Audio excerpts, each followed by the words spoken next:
বাপেরা জাহান্নাম বড় কঠিন হবে। আল্লাহ বা ছাড় দিয়েছে, ছেড়ে দেয়নি। তাহলে আখেরি জামানা ইসলামের দুশমনেরা কোনো দিক দিয়ে আমাদেরকে মারতে পারছে না, কোনো দিক দিয়ে আমাদেরকে মিটিয়ে দিতে পারছে না, কোনো দিক দিয়ে মুসলমানদেরকে শেষ করে দিতে পারছে না। মুসলমানদের চাকরি থেকে ঠকিয়েছে, তাও মুসলমানের খাওয়া বন্ধ করতে পারে না।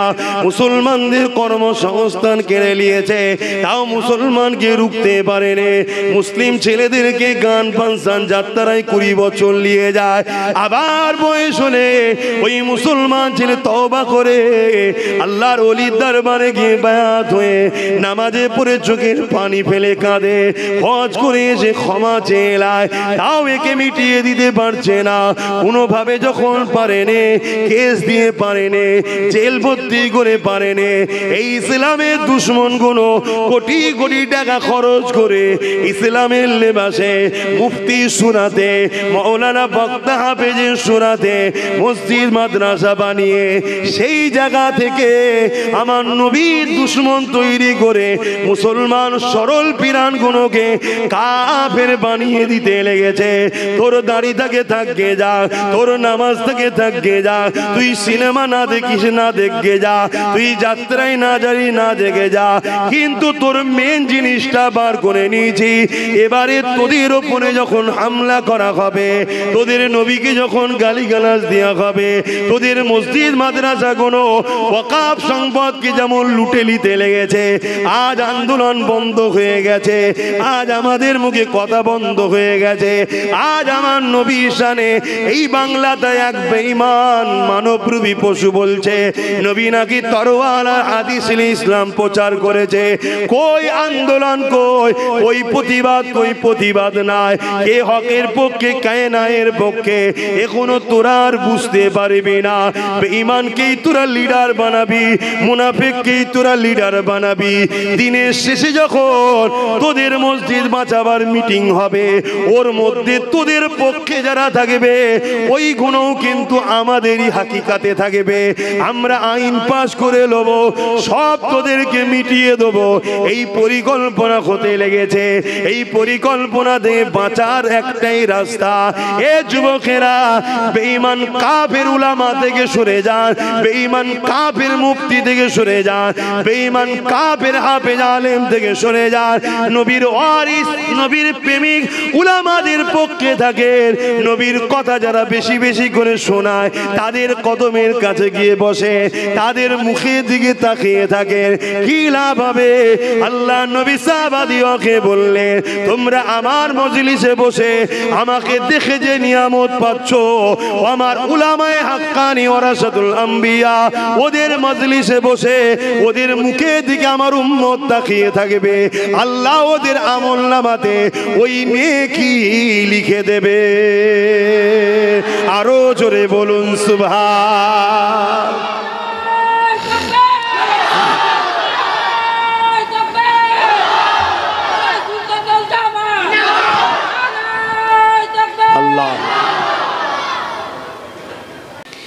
কেননা আমরা বদরের জমিনে দেখেছি আমাদের সংখ্যা ছিল 313 জন, আর জালিমদের সংখ্যা ছিল 1000-এর উপরে।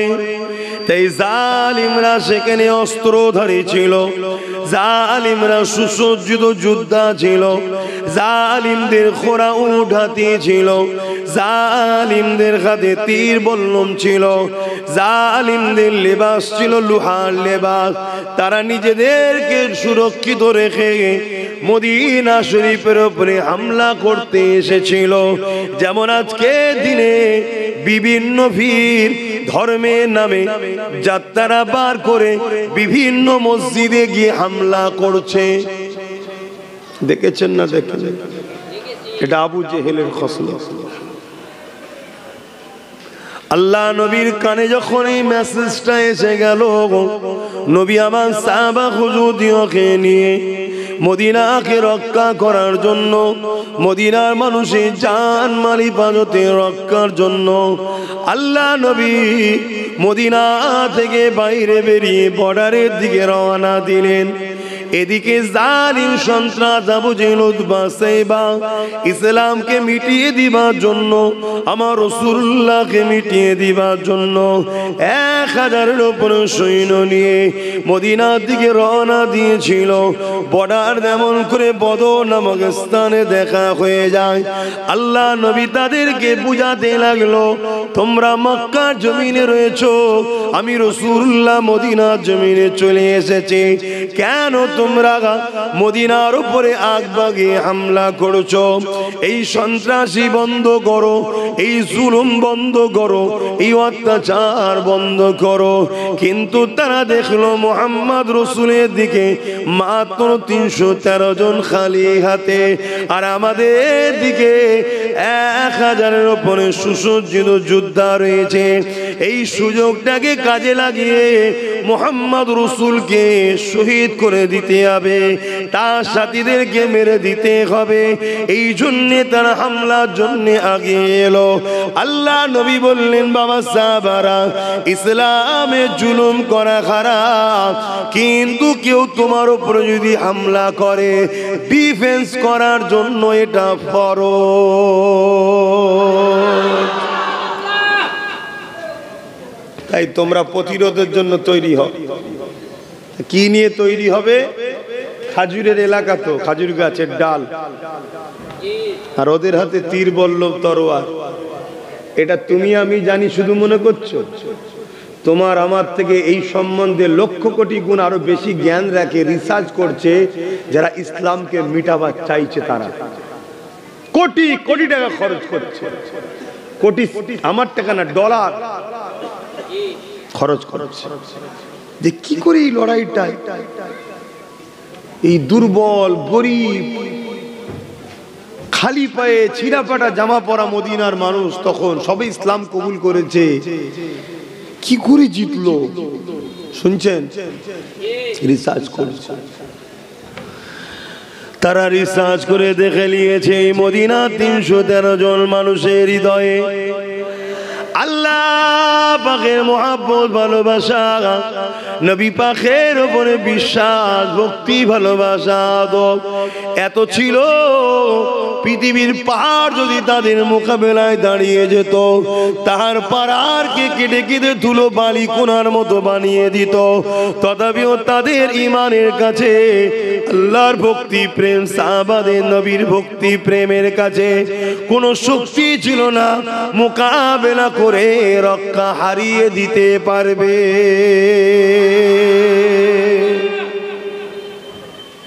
তাহলে কিসের জোরে তারা জিতেছিল ভাই? জোরে বলুন। আজকে আমাদের ইমান তো বড় দুর্বল, আমাদেরকে মাহফিলে ডেকে ডেকে আনতে হয়, মসজিদ গুলো ফাঁকা যায়, যুবকদের পাওয়া যায় না, ইমানের দুর্বলের কারণ। শুনছেন তো? তাহলে আমরা কি করব? আবার আবু জেহেল বাহিনী তৈরি হচ্ছে, পৃথিবী জুড়ে তারা শক্তি তৈরি করছে, পৃথিবী জুড়ে তাদের হাতে পারমাণবিক শক্তি আছে, মিসাইল আছে, AK-47 আছে, রাজ ক্ষমতা তাদের হাতে, ফোর্স তাদের, মিলিটারি তাদের। শুনছেন? কি হবে আমাদের? আমাদের তো সেই ঈমানটাও নাই যে ঈমান দ্বারা সাহাবা হুজুররা বা যুগে যুগে ওলি আউলিয়ারা কামিয়াবি হয়েছে। জোরে বলুন সুবহানাল্লাহ। আমাদের ঠোল রয়ে গেছে, ভেতরের মাল নেই।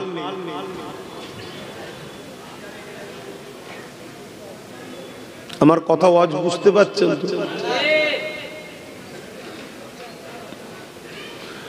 মনে রাখবেন, আমাদের ঈমানকে লুটার জন্য কোটি কোটি ডলার টাকা খরচ করে ইসলামের দুশমনেরা, ইসলামকে যারা মিটাতে চায়, তারাও মসজিদ মাদ্রাসা তৈরি করছে। অবাক হয়ে যাবেন আমার কথা শুনে, অবাক হবার কিছু নাই। আমার নবী পাক সাল্লাল্লাহু আলাইহি ওয়াসাল্লাম মদিনা নববী শরীফের পাশে কিছুটা বিঘা দূরে আল্লাহ নবী হায়াতি অবস্থাতে সাহাবা সেজে যারা বসেছিল তাদের মধ্যে থেকে একদল একটা মসজিদ তৈরি করে দিয়েছিল। তারা বলেছিল এখান থেকে দূরে হয় তাই তৈরি করেছি। আল্লাহ পাক আয়াত নাজিল করে জানিয়ে দিলেন হাবিব ওরা হলো মুনাফিক, ওরা মসজিদে জিরাত তৈরি করেছে যাতে করে মসজিদের মধ্যে বসে বসে নিরীহ সরল পিরান মুসলমান দিগকে তারা আপনার থেকে দূরে সরাতে পারে, মুসলমান মুসলমানের মধ্যে লড়াই লাগাতে পারে। ইয়া রাসূলুল্লাহ হাবিবাল্লাহ, আমি আপনাকে ইজাজত দিলাম ওই মসজিদটা ভেঙে দেন। শুনছেন? আল্লাহ নবী তখন দুনিয়ায় রয়েছেন, দুনিয়াবি জিন্দেগিতে। তখন নবী দুনিয়াবি হায়াতের জিন্দেগিতে মসজিদে জিরাত তৈরি হয়ে গেছে। তাহলে আজকে ইসলামের দুশ্মনরা মসজিদ বানাবে, মাদ্রাসা বানাচ্ছে না বানায়নি? চিনবেন কি করে? কি করেছে? যারা নবীর পক্ষে এই মাদ্রাসাতেও দাড়ি টুপি নামাজ রোজা কোরআন হাদিস আছে, যারা ইসলামের পক্ষে বিরুদ্ধে আর তাদেরও রয়েছে দাড়ি টুপি জুব্বা মুমুন করে কোরআন হাদিস রয়েছে, যারা ইসলামের পক্ষে মসজিদ বানায় ওই মসজিদও নামাজ রোজা দাড়ি টুপি কোরআন তেলাওয়াত রয়েছে, আযানও রয়েছে। যারা ইসলামের বিরুদ্ধে তাদেরও মসজিদে নামাজ রোজা দাড়ি টুপি কোরআন আযানও রয়েছে। চিনবেনটা কি করে? আমার বুঝে নাকি আমার শরীর ভালো নেই ভাই, নজ করার মতো মন মানসিকতাতে নেই, শরীরে বইছে না, কিন্তু প্রতি বছরে আসি তাই একটু হাজিরি দেওয়া। কিন্তু 6:30 উঠবো বলেছিলাম, সেখানে আবার মৌলানা সাহেবকে তুলে দিলেন, লাস্টে 7টায় উঠতে হবে। সামান্য একটুখানি থাকবো, একটু কষ্ট দিচ্ছি। একটা জিনিস বুঝাতে চাইছি, উদ্দেশ্য একটাই, যদি ইমানটা বাঁচে হয়তো তোমাদের উপর আল্লাহ সাহায্যটা আসবে, তাই একটু বুঝাচ্ছি। অসুবিধা হচ্ছে তো চিনবেনটা কি করে?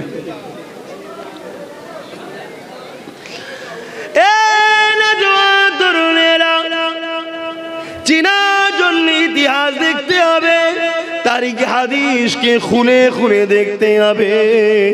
আল্লাহ নবী নূহ নবী দয়া নবী নওয়াসা ইমামে হোসেন হুজুরের লাইফ স্টাইল দেখতে হবে। কারবালার ময়দানে দেখা গেল দুটো তাবু তৈরি হলো, একটা তাবু ইমামে হোসেন পাকের, আর একটা তাবু ইজিদ বাহিনী। ইমামে হোসেন পাকের তাবুতে মাত্র 72 জন রয়েছে, আর ইজিদ বাহিনীর তাবুতে 22,000 লোক রয়েছে। ইমামে হোসেন হুজুরের তাবুতে আজান হয়, কোরআন তেলাওয়াত হয়, দাড়ি টুপি রয়েছে, পাগড়ি রয়েছে, নামাজও রয়েছে। এ যুবকেরা কোরআন হাদিসের আলোচনাও রয়েছে। আর ইজিদ বাহিনীর তাবুতে ওখানেও আজান রয়েছে, ওখানেও নামাজ রয়েছে, ওখানেও দাড়ি টুপি পাগড়ি রয়েছে। তাহলে চিনবেনটা কি করে? কিন্তু দুনিয়ার মানুষ তো অবাক হতে লেগেছে, কেননা ইমাম হোসেন হুজুরের দিকে মাত্র 72 জন, আর ইজিদ বাহিনীর দিকে 22,000 রয়েছে। ওই 22,000-এর মধ্যে 3,000 হাফেজে কোরআন রয়েছে, 3,000 মুফতি রয়েছে, 7,000 আলেম আছে। শুনছেন কি বলছি? 3,000 হাফেজ, 3,000 মুফতি, 7,000 কার দিকে? তাহলে হক এটাই তো হবে। ইজিদ হক তো নাকি? কেন ইজিদ হক না? হোসাইন হুজুর মাত্র 72 জন, মাত্র 72 জন। ওখানে 3,000 মুফতি, 3,000 হাফিজে কোরআন, 7,000 মৌলানা। হক নয়?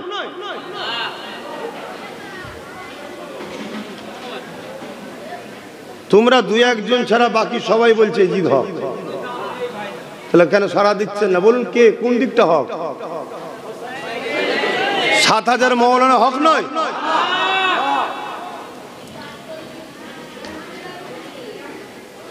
আল্লাহ নবী বললেন আল উলামা ওয়ারাসাতুল আম্বিয়া, আলেমে হাক্কানিরা আলেমরা হলো আমি রাসূলুল্লাহ আমার ওয়ারিস। 7,000 আলেম রয়েছে, আপনি বলছেন হক নয়? কি হবে আব্বা? বলবেন তো? আমি কি বুঝাচ্ছি বুঝতে পারছেন? আখরি জামানা, দাড়ি যদি ছোট হয়ে যায়, দুটো চচ্চাপড় বা কিছুদিন জেল খেটে হলো রেহাই আছে, কিন্তু দাড়ি রেখে যদি বেঈমান হও, ঢুকবে আর বেরোবে না।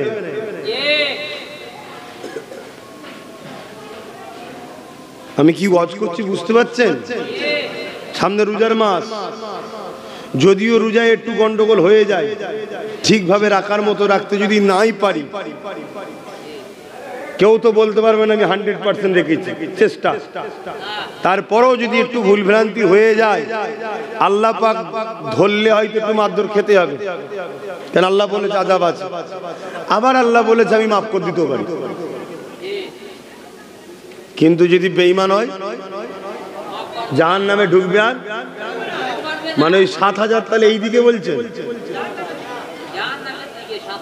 মৌলানা হওয়ার পরেও কোনো কামিয়াবি নাই। 3,000 মুফতি রে বাবা, তোমাদের উত্তর 24 পরগনা তেমন অনেক মৌলানা মুফতি হবে না? হায় আল্লাহ নবী জানালেন উলামা দুই ধরনের হবে, খায়রুল উলামা শাররুল উলামা। একটা মন্দ উলামা হবে, একটা ভালো উলামা হবে। অর্থাৎ ইলম সবাই শিখবে, ইলম শিক্ষা করে একদল নবীর পক্ষে থাকবে, আর একদল ইলম শিক্ষা করে দুনিয়ার জালিম অত্যাচারী শাসকদের দালালি করবে। আমার কথা নয় বাপ, তাগুদি শক্তি তোমরা বুঝতে পারবে না, ওই জন্য শাসক বললাম। মানে অত্যাচারী শাসককে তাগুদ শক্তি বলা হয়। কথা বুঝে আসছে?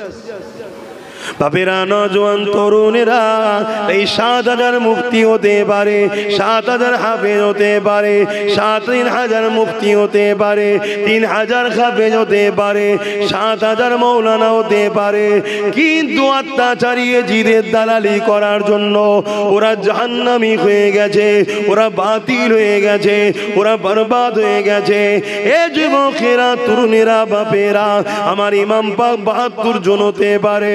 72 কেন, ইমাম পাক একাও যদি থাকতো হকের পক্ষে, রহমানের পক্ষে, রাসূলুল্লাহর পক্ষে, তাই ইমাম পাক কামিয়াবি হয়ে গেছে। তাই আমি আপনাদেরকে জানিয়ে দিয়ে যাই, এই দুনিয়া জমিনে আজও ষড়যন্ত্র চলছে। মাদ্রাসা দেখে ঈমান লুটা হচ্ছে, মসজিদ দেখে ঈমান লুটা হচ্ছে। যেমন খারিজিরা নামাজ দেখে ঈমান লুটেছিল, কোরআন দেখে আলীর বিরুদ্ধে দল তৈরি করেছিল, মুতাজিলা থেকে শুরু করে এইভাবে নানান দল মত যুগে যুগে চলে আসছে। কেউ একজনা বলেনি আমি কোরআন হাদিসের বিরুদ্ধে, সবাই বলে কোরআন হাদিসের পক্ষে, কিন্তু সবার বললেও তো হবে না। আল্লাহ নবী জানিয়ে দিলেন আমার উম্মত দাবিদারদের মধ্যে 73 দলে বিভক্ত হবে, 72 দল জাহান্নামে যাবে, একটি দল জান্নাতে হবে। এ যুবকেরা চিনবেন কি করে? সবাই তো বলে আল্লাহ মানি, সবাই তো বলে নবী মানি, সবাই তো বলে কোরআন মানি, সবার দলে মাথায় টুপি আছে, সবার দলের মাথায় ইমাম আছে, সবার দলের মাথায় মুফতি মৌলানা আছে, সব দলেতে হাফেজ আছে, আলেম আছে, সব দলেরই মসজিদ মাদ্রাসা রয়েছে। তাহলে আপনি চিনবেন কি করে? এই চিনার একটা ছোট্ট নমুনা আজ আমি আপনাদেরকে জানিয়ে যাই। শুধুমাত্র দাদা হুজুরের মুরিদ আপনি, আমিও দাদা হুজুরের মুরিদ, আওলাদ ওটা ঘরের ব্যাপার ঘরে থাক, এক পীর ভাই আমি তুমি, এই পীর ভাই হিসাবে পীর ভাইকে বুঝাবার চেষ্টা করছি। আল্লাহ কোরআনে বলেছে ও আনফুসাকুম আলাইকুম নারা, নিজে বাঁচো, নিজের হালকে বাঁচাবার চেষ্টা করো কোথা থেকে? জাহান্নামের আগুন থেকে। তাই চেষ্টা করছি, রক্তের ভাইয়ের থেকেও ঈমানের ভাই হলো আরো বেশি কাছে।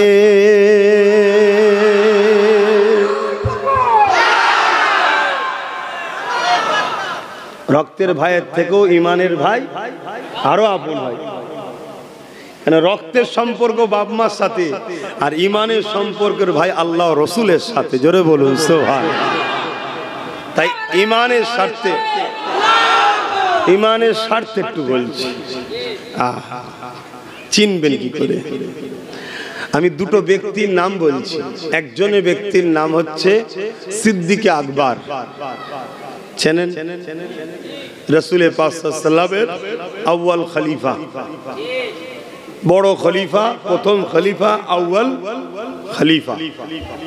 আর একটা লোকের নাম হচ্ছে আব্দুল্লাহ ইবনে উবাই। নাম শুনেছেন? একটু হ্যাঁ কিনা সারা দেবে। কেন? মানসিক দিক দিয়ে আরো অজ করতে ভাল লাগছে না ভাই।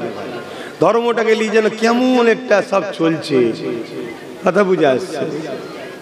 কিন্তু তারপরও শরীর না চাইলেও মনে হয় যাই। কিছু লোক তো মুখের দিকে তাকিয়ে বসে, এই তো বসে আছে, কিছু তো বসে আছে, তেই কটার জন্য কমসে কম একটু বলা দরকার। তারপরে এখন এই যে এরা ছিল বলে অনেকটা রক্ষা ওসিলা, না হয় চারিদিকে যা মিডিয়াগুলো করছে। কিছুদিন আগে কোথায় নাকি কি স্কুলে কি নিয়ে মারপিট হয়েছে, নাকি মুসলমানরা বাধা দিয়ে দিয়েছে বলছে। আমি তো দেখে অবাক হয়ে লাস্টে সোশ্যাল মিডিয়ায় শুনলাম যে না, স্কুলের দুটো গ্রুপ মিলে মারপিট করেছে। এ বলছে আমরা করবো, বলছে আমরা করবো। সেটা হয়ে গেল কি হিন্দু মুসলমান। মিডিয়া কিনা করতে পারে, মানে জ্যান্ত মাছে পোকা ফেলে দিচ্ছে, মাছ দৌড়চ্ছে বলছে পোকা হয়ে গেছে। এ হিটলারের চাল। হিটলার বা ইহুদিরা এই মিডিয়া কি ক্যাপচার করে চলে, আর আম মানুষ মিডিয়ার কথা শুনে আমি যেমন বিশ্বাস করলেছিলাম এই কি অবস্থা, দেশের অবস্থা কোথায় যাচ্ছে, কে কি ধর্ম করবে না করবে সব তার পছন্দ। যার ভাল লাগছে খুঁটি পুজো করার খুঁটি করবে, যার মানুষকে যার যেটা ভাল লাগছে করবি, জবাব আল্লাহর কাছে দিবি। তবে আলহামদুলিল্লাহ আমরা সৃষ্টিকর্তা ছাড়া কারো কাছে মাথা নত করি না, ঠিক আছে? তো সেই জায়গায় আজকে এইসব চলছে। তো এর মাধ্যমে হয়তো পৃথিবীর বিভিন্ন জায়গা থেকে ওই একটা দুটো মহব্বতের লোক আছে, একেবারে যে বেকার তা নয়, একটু আছে। তো যাক, আমি যে কথা বলছিলাম, তাহলে দুটো লোকের নাম বললাম। একটার নাম হচ্ছে সিদ্দিক আকবর, আর একটার নাম হলো আব্দুল্লাহ ইবনে উবাই। নামটা কত সুন্দর, আব্দুল্লাহ ইবনে উবাই আর সিদ্দিক আকবর। কথা বুঝে আসছে? হযরতে সিদ্দিক আকবর নবী পাকের হাতে হাত দিলেন, দ্বীনে মুহাম্মদ সাল্লাল্লাহু আলাইহি ওয়াসাল্লামের মধ্যে আসলেন। আগে তিনি দ্বীনে ইব্রাহিমের উপরে আমল করতেন। দ্বীনে ইব্রাহিম, নবী ইব্রাহিম আলাইহিস সালাম যে দিন রেখে গেছিলেন, সেই দিনের উপর সিদ্দিক আকবর তিনার পূর্বপুরুষরা ওই ধারাবাহিক চলে আসছে। এবং নবী পাকের দাদুজানরাও সব দ্বীনে ইব্রাহিমের উপরে ছিলেন। হযরত আব্দুল্লাহ, হযরত আব্দুল মুতালিব, এভাবে বংশধারা ধরে সব ইব্রাহিম নবী, ইসমাইল নবী, যে ধারাবাহিকতা একত্ববাদের যে বিশ্বাস, তারা সব ঈমানদারী ছিলেন। কথা বুঝে আসছে? আমার নবী আসার আগে ঈসা নবীর লাখো কোটি মান্যওয়ালা ছিল, তারা সব জান্নাতি। শুনছেন তো নাকি? মুসা নবীর লাখো কোটি মান্যওয়ালা ছিল, তারা সব জান্নাতি। জোরে বলুন সুবহানাল্লাহ।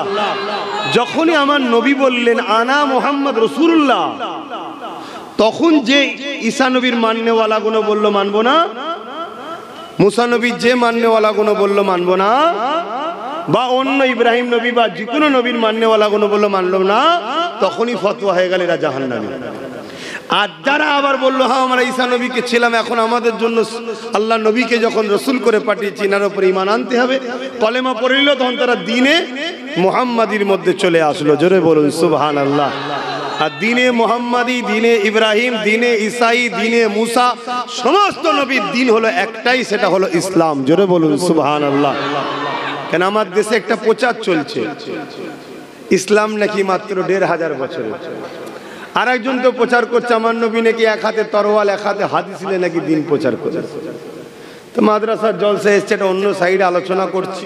তবে এ সব কটা শয়তানের উত্তর একটাই, এদের বারবারন্তর পিছনে একটা শ্রেণীরই হাত আছে, তারা হলো ছদ্মবেশী মুসলমান। শুনছেন তো? ছদ্মবেশী মুসলমান, এদের জন্য আজকে এরা সাহস পায়। সেটা আশা করছি সময় পেলে আমি বুঝাচ্ছি আপনাদের। হযরত আবু বকর সিদ্দিক আমার নবী পাকের হাতে হাত দিলেন, ইমানের কালেমা পড়ে নিলেন। আব্দুল্লাহ ইবনে উবাই আমার রাসূলুল্লাহর হাতে হাত দিলেন, সেও কালেমা পড়ে নিল। এ যুবকেরা, আমার নবী ইমামতি করে, সিদ্দিক আকবর নবী পাকের পিছনে ইক্তেদা করে নামাজ পড়ে। আব্দুল্লাহ ইবনে উবাই নবী পাককে ইক্তেদা করে নবী পাকের পিছনে নামাজ পড়ে।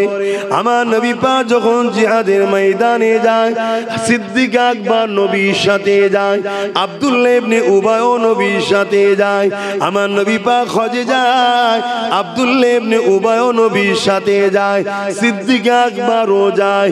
আমার রাসূলুল্লাহ তিনি যখন ইসলামের জন্য মালের কথা বলে, আবু বকর সিদ্দিক দান করে দেয়, কদমে দেখে আব্দুল্লাহ ইবনে উবাইও রাসূলের কদমে মাল ধন দৌলত দেয়।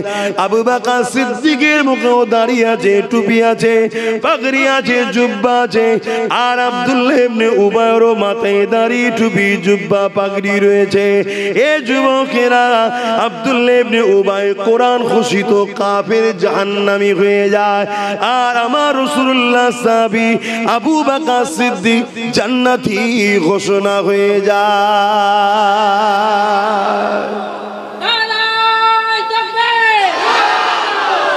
কারণ কি? ইনিও নবীর হাতে হাত দিয়েছে, উনিও দিয়েছে। ইনিও নবীর ইক্তেদা করে নামাজ পড়েছে, উনিও করেছে। ইনিও নবীর সাথে জিহাদ হজে গেছে, উনিও গেছে। ইনার মাথায় টুপি, জুব্বা, পাগড়ি, উনার মাথায় টুপি, জুব্বা, পাগড়ি। নবী ওয়াজ করেছে কোরআনের কথা, আবু বকর সিদ্দিক শুনেছে, মজলিসে আব্দুল্লাহ ইবনে উবাই বসেও শুনেছে।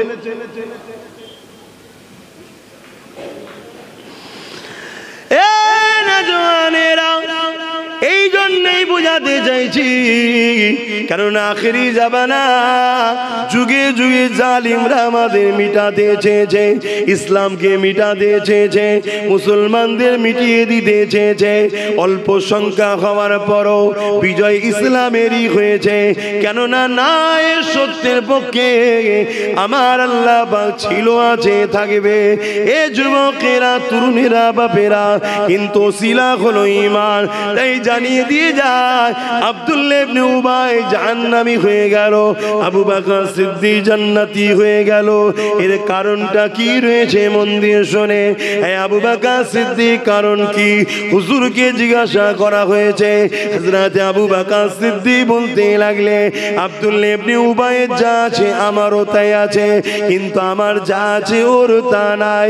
এ দুনিয়া মানুষেরা, আব্দুল্লাহ ইবনে উবাইয়ের নামাজ, রোজা, দাড়ি, টুপি, জুব্বা, পাগড়ি, হজ রয়েছে, এটা আমি আবু বকর আমারও রয়েছে।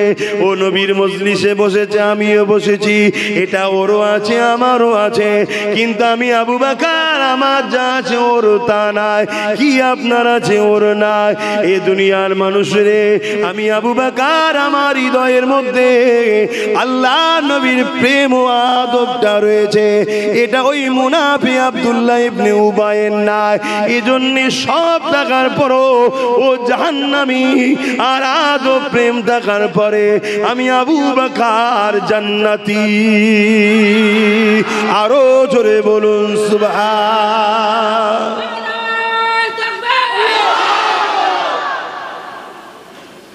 আজকেও ইসলামের দুশ্মনরা ডাইরেক্ট আমাদেরকে মিটাতে পারছে না। তাই আজকের দিনও আব্দুল্লাহ ইবনে উবাই মার্কা মুনাফিক উলামাদের ঘরে বাজারে ছেড়েছে। তাদেরকে কোটি কোটি টাকা দেওয়া হচ্ছে, শুনছেন তো নাকি? ওই টাকায় তারা মসজিদ বানাচ্ছে, মাদ্রাসা বানাচ্ছে। ওই টাকা দিয়ে তারা সমাজের বুকে গরিব অসহায়দের তেরপল দিবার নামে, কম্বল দিবার নামে, কল দিবার নামে বিভিন্নভাবে নিরীহ মুসলমানকে জড়ো করছে। শুনছেন? মাদ্রাসাগুলোতে কোরআন হাদিস শিখাচ্ছে, নামাজ শিখাচ্ছে, রোজা শিখাচ্ছে, হজ শিখাচ্ছে, দাড়ি শিখাচ্ছে, টুপি শিখাচ্ছে, সব দিচ্ছে।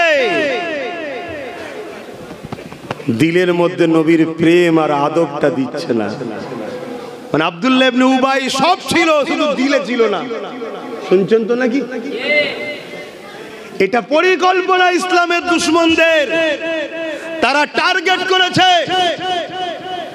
এত মসজিদ মাদ্রাসা বাড়াও, এত বাড়াও, যেখানে কোরআন হাদিসের জ্ঞান দাও, বড় বড় পণ্ডিত উলামা তৈরি করো, আমলের কথা আমলের দিকে নিয়ে যাও, নামাজ দাও, রোজা দাও, দাড়ি দাও, টুপি দাও, শুধু মোহাম্মদ রসুলের প্রেম ও আদব কেড়ে নাও।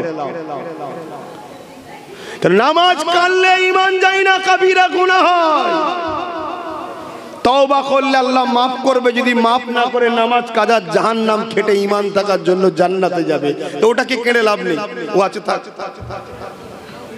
গাছের ডালপালাগুলো যা আছে সব থাক, মূলটা শুধু কেটে দে।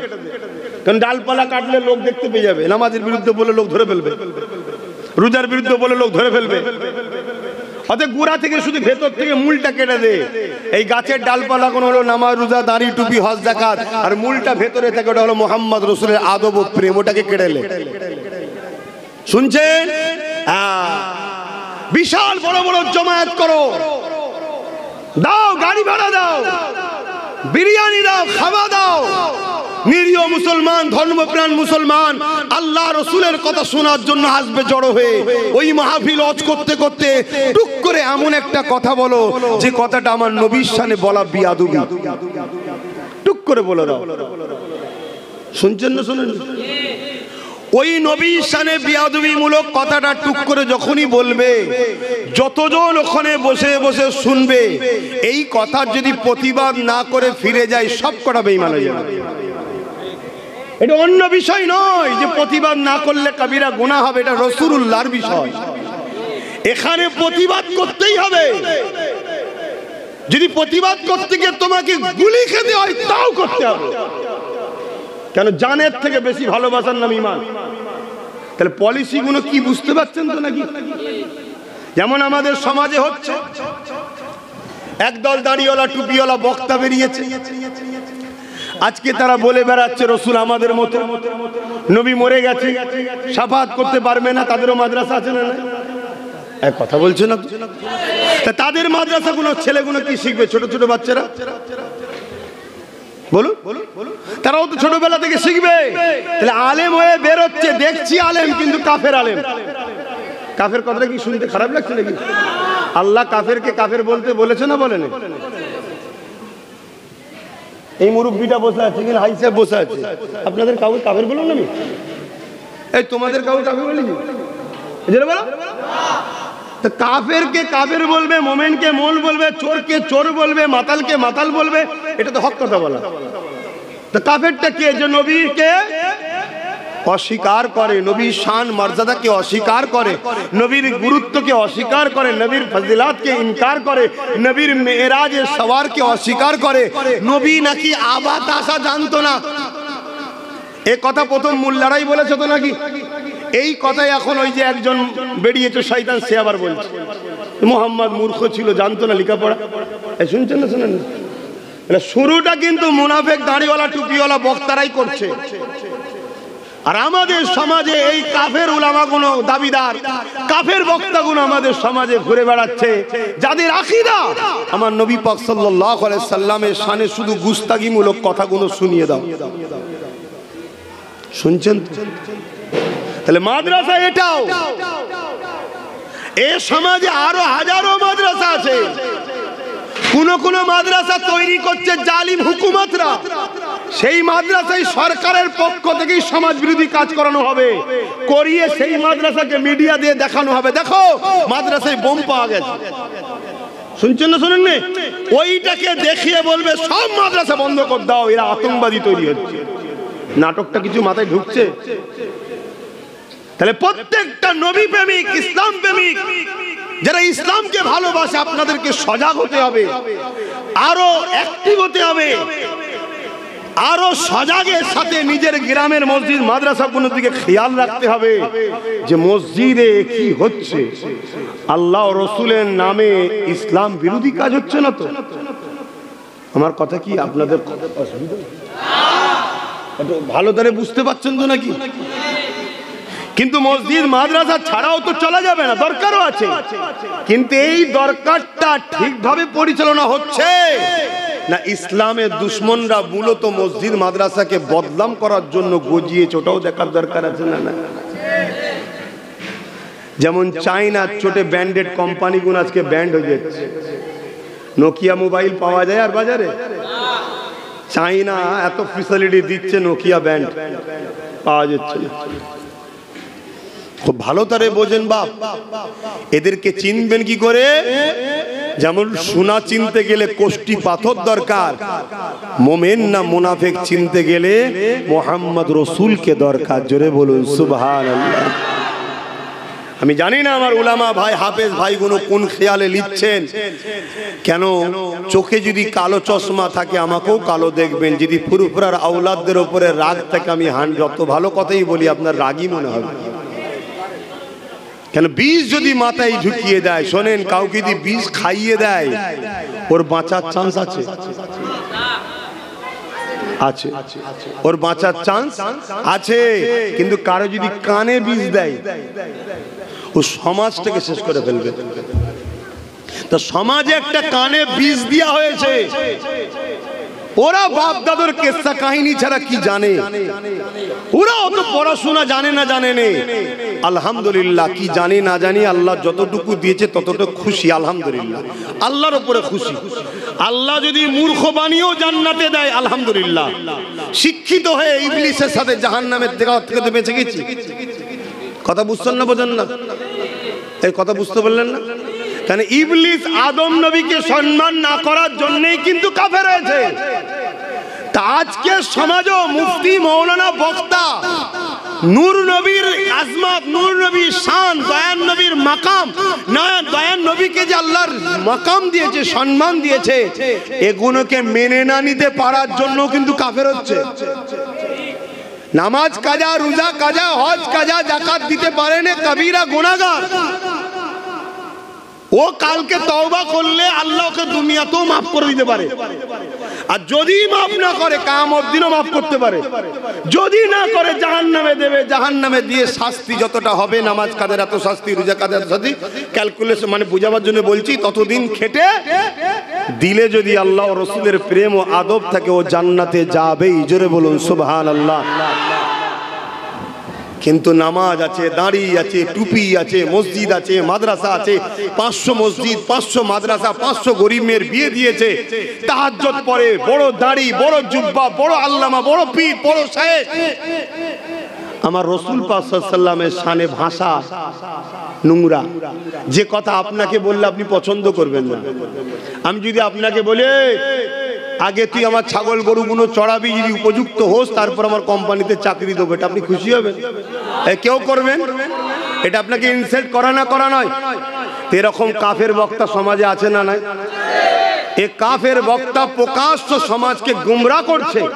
এই কাফের বক্তা সমাজে মাহফিলে যারা যায় সব কটা কাফের হচ্ছে। তওবা যদি না করে মরে, আল্লাহকে সাক্ষী রেখে বলছি, যার কুদরতি হাতে আমার জান আছে, আমি আমার দলের মোল্লা মৌলভী সাহেবের সঙ্গে ঝগড়া করতে, দলের মোল্লা মৌলভী সাহেবের জন্য ঝগড়া করছি না যে আমার দলের মৌলভী সাহেবকে কাকে বলেছে বেটে, কাকে বলেছে লম্বা, আমার দলের মৌলভী সাহেব কাউকে কিছু গাল দিয়েছে এর জন্য ঝগড়া করছি না, রাসূলুল্লাহর জন্য।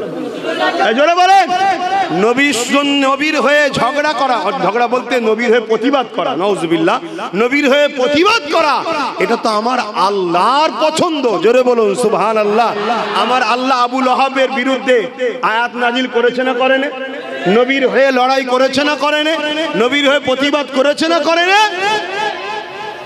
তাহলে আজকে আমার নবীকে কেউ বলবে বা নবীদের নিয়ে বলবে যে আগে গরু ছাগল চড়া, দেখি আগে গরু ছড়ল চড়াতে পারবে কিনা, তারপরে তোকে মানুষ চড়াবার দায়িত্ব দেবো। এটা কোনো হালালি সন্তানের কথা হতে পারে? একদম দিল থেকে বলে হতে পারে? কেন তার ইমানে বাধা দেবে, তার বিবেকে বাধা দেবে যে আমি কার সামনে কথা বলছি। হ্যাঁ, এ তো ইসলামের দুশ্মনদের শিখানো বলি যে নবী 40 বছর বয়সে নবুয়ত পেয়েছে, সেদিন থেকে মুসলমান হয়েছে। তার আগে নাকি নবী মুসলমান ছিল না, নবী ছিল না, এটা তাদের তো দাবি। তা ঘুরিয়ে বকলমে এই কথাটা বলাতে কি কি হচ্ছে শুনবেন? এই শুনবেন না? এখন যদি বলা হয় যে নবীরা বা নবী আগে গরু ছাগল চড়া, তারপরে যদি উপযুক্ত হয় মানুষ চড়াবার দায়িত্ব দেওয়া হবে, তার মানে আল্লাহ গায়েব জানে না। এই কথাতে প্রমাণ এটাই হচ্ছে তো যে আল্লাহ জানে না নবীরা ছাগল গরু চড়াতে পারবে না, পারবে না। মানুষ চড়াতে পারবে কি পারবে না? যদি আল্লাহ জানতো তাহলে ডাইরেক্ট দায়িত্ব দিত। আল্লাহ জানে না বলে আগে পরীক্ষা নিচ্ছে, যা ঠিক না বেটি? এই কথাটা বলার জন্য আল্লাহর গায়েব ইলমে গায়েবকে অস্বীকারী কাফের যেমন, নবী পাকের শানে এত বড় তহমত নবুয়াতকে অস্বীকার করার কাফের হবে। এই কথা শুনে যদি কেউ ওই মজলিসে বসে প্রতিবাদ না করে, সঙ্গে সঙ্গে তার ঈমান চলে যাবে। এটা তো পলিসি রে বাবা। ব্যক্তিগত আব্বাসকে পছন্দ নাই অনেক লোকের, বাদ দিকে যা। আরে তোর ঈমানটা বাঁচাবি না, তুই আমার জন্য নবীর বিরুদ্ধে যাবি? তুই কারো জন্য নবীর বিরুদ্ধে যাবি? তোর ফুরফুরা হুজুরদের পছন্দ নাই, বাদ দে। এই বাংলায় অনেক দল আছে ফুরফুরা দাদা হুজুরকে মানে না, আছে না? নাই তো বাদ দিকে যা। কিন্তু তুই একবারও ভাববি না যে দলটা করছিস সেই দলটা তোর রসুলকে কতটা সম্মান করে, তোর নবীর আজমাত নিয়ে কি কথা বলে, তোর নবীর রিসালাত, তোর নবীর শান, তোর নবীর মাকাম, তোর নবীকে আল্লাহ কি গুরুত্ব দিয়েছে সে সম্বন্ধে তাদের ভাষা কি আছে। হে আমার দাদা পীরের রুহানি বাচ্চারা, আমার পীর ভাইরা, আমার পীর বাপেরা, পীর চাচারা, সতর্ক করছি, ভালো লাগে না? এটা দোকান খুলে বসিনি আমি যে আমার খদ্দের চলে যাচ্ছে, অন্য কি মিজাজে চলে না চলে আলাদা কথা। আব্বাস সিদ্দিকী কিন্তু অন্য মিজাজ নিয়ে চলে, আপনারা খুব ভালোভাবে জানেন। কোনো জলসারও তাওয়াক্কা করিনি, কোনো কারো তাওয়াক্কা করিনি। আমার লক্ষ্য আল্লাহ রাসূল, সেই আল্লাহ তাআলা, সেই রাসূলুল্লাহর স্বার্থে আপনাদের বুঝাচ্ছি। যার সম্বন্ধে আল্লাহ কোরআনে বললেন যে ইহুদিরা আমার নবীকে রোয়ায়না বলে ডাকে, তাদের মনের খেয়াল ছিল ছাগল চরানেওয়ালা, রাখাল, গরু বাদম রাখাল, এটা তাদের মনের কথা। তারা প্রকাশ্য রাখাল বলেন, দিলের ভাষা ছিল। আল্লাহ সঙ্গে সঙ্গে বলে দিলেন, আয়াত নাজিল করলেন, জিবরিল যাও যে বলো আমার নবীকে রোয়াইনা বলে যেন না ডেকে, অর্থাৎ রাখাল বলে আমার নবীকে কেউ সম্বোধন যেন না করে। কোরআন বলছে আমার নবীকে যেন কেউ রাখাল বলে সম্বোধন না করে। কি বলবে? ক্বালা উনজুরনা ইয়া রাসূলুল্লাহ, হুজুর আমাদের দিকে নজরে কারাম করুন, দয়া করে দৃষ্টিপাত করুন। ইহুদিরা কিন্তু নবীকে রাখাল মুখ দিয়ে বলে না, দিলের মধ্যে শুধু ওই নিয়ত করে ডাকতো। আল্লাহ ওটাকেও সহ্য করলো না, বলে দিল যে বলগে যান রয়না যেন না বলে, অর্থাৎ রাখাল বলে যেন না ডাকে। রাখাল তো ইহুদিদের মনের আশা ছিল, তার জন্য কি সিস্টেম করে দিল, উনজুরনা, আমাদের দিকে কৃপা করুন। আরে সেদিনের ইহুদি ইসলামের দুশমন, সে মুখে বলার সাহস পায়নি। আজকে ইসলামের লেবাসে মুসলমানদের রহনুমা সেজে বেঈমান কাফের জালিম শাসকদের দালাল খেয়ে তাদের অর্থে মসজিদ মাদ্রাসা গুটি কতক করে পুরোপুরা জমিনের দাদা হুজুরের মুরিদগুলোকে আজকে কাফের বানাবার প্ল্যান করছে। এ সমাজ কতটা খারাপ হয়ে গেছে বুঝতে পারছেন না? পারেন? অতএব বাপ, আমি আবার বলে যাচ্ছি, আমি কি আমার হুজুরের জন্য লড়াই করছি? এই আমার দাদুকে মানে নে রে, ওরে বাবা রে আমার দাদুকে মানে রে রে, এজন্য ঝগড়া করছি নাকি?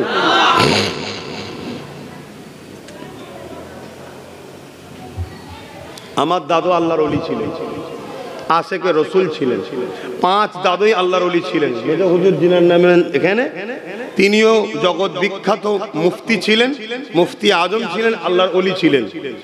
ভাল লাগে মানবে, না ভাল লাগে না মানবে যাও, সেটা তুমি। ওলির সঙ্গে কিয়ামতের দিন আল্লাহ বলেছে আমার ওলির দুশমন হবে, আমি যুদ্ধ করব, আলাদা বিষয়। কিন্তু তুমি আমার নবীর বিষয়ে বলছো, এখানে চুপ থাকা যেতে পারে ভাই? একটু সবাই হাত তুলে বলুন, চুপ থাকা যেতে পারে? এ লড়াই দরকার আছে না নাই?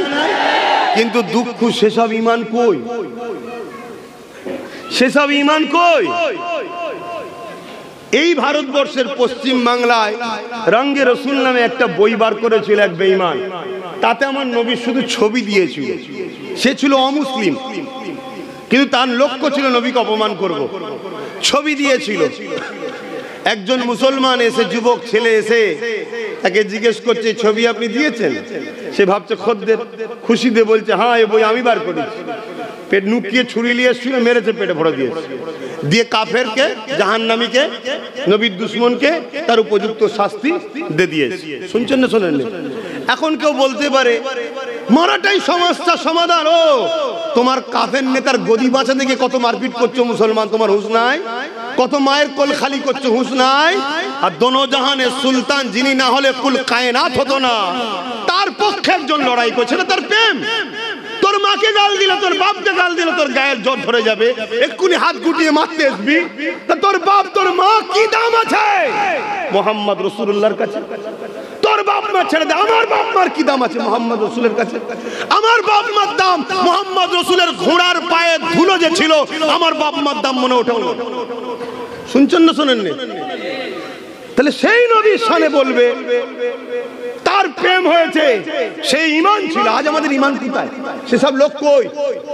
সেসব লোক কই? যদি থাকতো এই শয়তান সব বলার সাহস পেত, তাকে মেরে দিয়ে।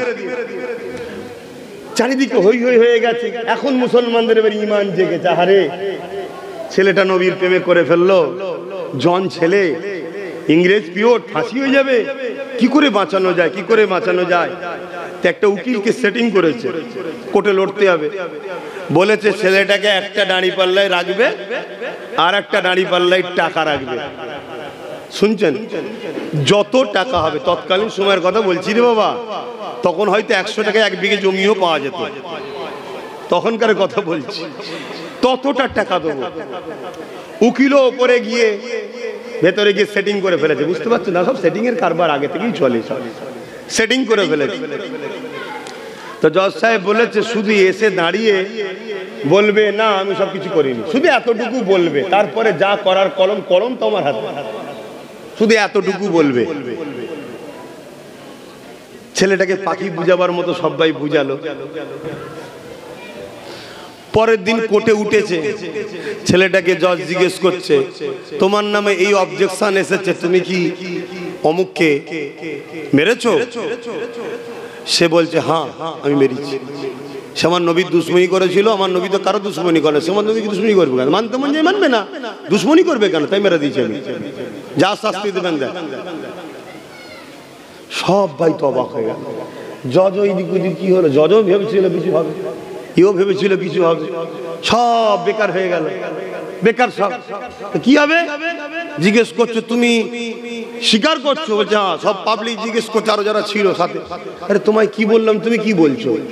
বলছে শোনো, আফসোস তোমাদের উপরে, ধিক্কার জানাই, তোমাদের তো আমাকে বাহবা দেওয়া দরকার। ওই জন্য মিথ্যা কথা বলা শিখাচ্ছ। ইসলামে মিথ্যা কথা বলা জায়েজ, ইসলামে মিথ্যা কথা বলা হারাম, তোমরা মিথ্যা কথা বলা শিখাচ্ছ। শোনো, গতকাল রাত্রিরে আমি ঘুমোচ্ছিলাম, আল্লাহ নবীকে খবে দেখতে পেলাম। জোরে বলুন সুবহানাল্লাহ। বাবার এই হালকা বয়সে আমার জন্য জীবনটাকে লাগিয়ে দিলি, তাই তোর জন্য আমি আবে কাউসারের পানি নিয়ে দাঁড়িয়ে আছি, দেরি করিসনি, তাড়াতাড়ি আই। জোরে বলুন সুবহানাল্লাহ। তো ভাইয়েরা, আল্লাহু আকবার। তা সেই নবীর জন্য আমিও ভাই মরতে রাজি, সেই নবীর জন্য আমরা জান দিতে রাজি। কি পারবে না? পারবে না? আল্লাহকে সাক্ষী রেখে বলো, হাত তুলে বলছো নারে তাকবীর, নারে এখানে দুটো কথা বলবো। তাহলে একটা কথা হলো, যাদের ভাষাতে, যাদের কথাতে সে পীরের বেটা দাবি করুক আর মুফতি মৌলানা দাবি করুক, অন্য ঝগড়া মাসলা মাসাইল হলে তবুও চলো বাবা, গুনাহ হবে, ভুল রাস্তায় থাকলে গুনাহ হবে, ঠিক না? নবীর ব্যাপার যখন আসবে, নবীর সামনে যাররা পরিমাণ যদি কেউ কুটুক্তি করে, নোংরা ভাষা দেয়, অভদ্রমূলক ভাষা বলে, সুযোগ যদি আল্লাহ দেয় পায়ের জুতোকে একটুখানি কাজে লাগিও, ঠিক না বেঠিক গো? তাতে একজনই যাই যাক না, কথা বুঝে আসছে না? নাই যদি তা না হয়, তার বিরুদ্ধে কমসে কম তুমি তোমার স্বার্থ মতো তোমার এলাকার মানুষকে একটু বুঝাও, তুমি বুঝাও, তুমি এলাকার মানুষকে বুঝাও, ওই বেঈমান মুনাফিক গুস্তাকে রসুল থেকে যাতে সরল প্রাণ মানুষ বোঝে, কথা বুঝে আসছে না? নাই আমি দোয়া করি আল্লাহ আমার আপনাদের এবং আমার দাদা পীরের আওলাদদের, দাদা পীরের সিলসিলার যারা একনিষ্ঠ আলেম ওলামা, যারা পেটের জন্য নয় সত্যি সিলসিলার জন্য কাজ করছে, সে ছোট হোক বড় হোক, আল্লাহ তাদের ঈমান ইজ্জতকে হেফাজত করুন, আল্লাহুম্মা আমিন। সব হারিয়ে গেলে সামান্য লস, ঈমান হারিয়ে গেলে শত শেষ লস। তাহলে কি গো, এই কাজ করতে পারবে তো নাকি? কথা বলো, পারবে তো নাকি? রাসূলের পক্ষে দাঁড়াবে তো নাকি? হাত তুলে আবার সাক্ষী দিয়ে বলো, পারবে তো নাকি? হাত নাবাও, আরো একবার সাক্ষী দাও, বলো আব্বাস সিদ্দিকী কি মনে হয়, আমি কি তোমাদের সঙ্গে, তোমাদের ঘরে নবীর সঙ্গে জুড়তে চাই না নবীর থেকে কাটতে চাই? কারা বলছো জুড়তে চাই, একটু সাক্ষী দাও। আয় আল্লাহ, এতগুলো মানুষ সাক্ষী দিচ্ছে, আমি তোমার নবীর সঙ্গে এদেরকে জুড়তে চাই। আল্লাহ এদের সাক্ষীকে কবুল করে তোমার নবীর গোলাম হিসেবে আমাকেও কবুল করেন, এদেরকেও কবুল করেন, বলুন আল্লাহুম্মা আমিন। আরো জোরে বলুন আল্লাহুম্মা আমিন। হাত নামান, নবীর জন্য জান লাগলে জান আমাদের হাজির করতে হবে, এটাই হলো ঈমান, ঠিক তো নাকি গো? জোরে বলুন, ঠিক তো নাকি? হ্যাঁ, সাহাবা হুজুররা নবীকে কত ভালোবেসেছে, হ্যাঁ কত ভালোবেসেছে। সিদ্দিক আকবর যদি ঘরে যে ঘুমতো, নবী যদি এসে দুবার ডাকতো, সিদ্দিক আকবরের ঈমান চলে যেত। কিন্তু না, বিয়াদবি যদি হয়ে যায়, কত ভয়, নবী দুবার ডাকবে, তাই প্রতিদিন রাত্রিরে দিয়ালের দরজায় এসে হেলান দিয়ে দাঁড়িয়ে থাকতো। 6 মাস পরে নবী পাক সাল্লাল্লাহু আলাইহি ওয়াসাল্লাম এসেছে, শুধু একবার আওয়াজ দিয়েছে, সঙ্গে সঙ্গে লাব্বাইকা ইয়া রাসূলুল্লাহ, জোরে বলুন সুবহানাল্লাহ, আরো জোরে বলুন সুবহানাল্লাহ। কখনো যদি রসুলের দিনের জন্য লড়াই করতে হয়, তোমরা সেদিন পারবে তো নাকি গো? হ্যাঁ পারবে তো? জুলুম করা ইসলামে হারাম, জুলুম করা ইসলামে হারাম। কেউ যদি জুলুম করে ডিফেন্সের জন্য পাওয়া যাবে তো? হাত তুলে সাক্ষী দাও আরো একবার, মারহাবা, নারে তাকবীর, নারে দিবে। এই হাত কতটা সত্য আমি শুধু একবার চেক করব। 50টা লোক নবীর মাদ্রাসার জন্য, 50টা লোক নবীর মাদ্রাসার জন্য 1000 করে টাকা দেয়। দেখি, এটা প্রথম পরীক্ষা করলি, তারপর জলসার দিকে যাচ্ছি। হাত তুলুন, হাতগুলো গুনবো। 50টা লোক, এত লোক হাত তুললেন, জানতে দেবো 1000 কোটি টাকা 50টা লোক নবীর মাদ্রাসার জন্য। একটা হাত তো লম্বা করে তুলুন, একটা, দুটো, তিনটে, চারটে, 5টা, 6টা, 7টা, 8টা, কোথায় গেল? 9টা, 10টা, 11, 12, আর বলুন কোথায় আছে? 13, 14, হাত নাবান আপনারা। 15, হাত নাবান। 15 আর কই? 50টা লোক। 16, আগে তুলুনি তো। 17, তুলুন তুলুন তুলুন, হাত তুলুন। 18, 19 হয়েছে। 50টা লোক, জলদি করে হাত তুলুন। তারপরে লিখবে, ততক্ষণ ওয়াজ করবো। 20 ভাই দেবেন না? এটা তো আমি পরিচালনা করছি, আপনারা তো বললেন যে না আপনি হুজুরের সঙ্গে আমাদেরকে জুড়তে চাইছেন। আমার কোনোদিন কোনো ভাষায় হুজুরের বিরুদ্ধে পেয়েছেন? এই জোরে বলেন। যদি কোনোদিন বেরিয়ে যায়, রানিং মাতে হতে পারে না? পারে না? জোরে বলেন। সঙ্গে সঙ্গে উঠে দাঁড়াবেন, দেরি বলবেন দাঁড়ান ভাইজান, আপনাকে ভালোবাসি, আপনি জাহান্নামে যাবেন এটা চাই না। আপনি এই কথাটা বলছেন, এটা হুজুরের সামনে বলা যায় না। আল্লাহকে সাক্ষী রেখে বলছি, তোকে আমি উস্তাদ বলে সম্মান করবো। শুনছেন না? শোনেন না? শিক্ষা শেষ আছে, মানুষ মতের ভুল হতে পারে, কিন্তু একটা কথা বারবার লোক বলছে, এই কথাগুলো শুনেও তো কাফেরদের তওবা করা দরকার, কলেমা রদ্দ কবুল পড়া দরকার, কিন্তু না, কপাল ফাটা, কপাল ফাটা। আমি চাই তারা আমার সঙ্গে মিশবে কি নাচবে পরের কথা, তারা তওবা করলি, কলেমা রদ্দ কবুল পড়লি, কমসে কম তারা গুনাহগার হয়ে গেলেও বেঈমান না হয়ে যায়, তারা জান্নাতে যাক। আমিও চাই জান্নাতে যাক, কথা বুঝে আসছো না? কেন জাহান্নাম বড় কঠিন হবে। আমার নবী আজও উম্মতের জন্য কাঁদছে, ঠিক না বেটি? কিন্তু কাফের হয়ে গেলে তো কোনো রাস্তা নেই, তাই বুঝাচ্ছি। ভাই 20টা হয়েছে, 21 নম্বরে কে আছে? 1000 টাকা। এতগুলো লোকের মধ্যে দিতে পারবেন না? যে যেখান থেকে এসে থাকেন আশপাশের, আমার মুরব্বী বাপ হাত তুলে বলুন মারহাবা। 21, 22 কে আছে? 23 নম্বরে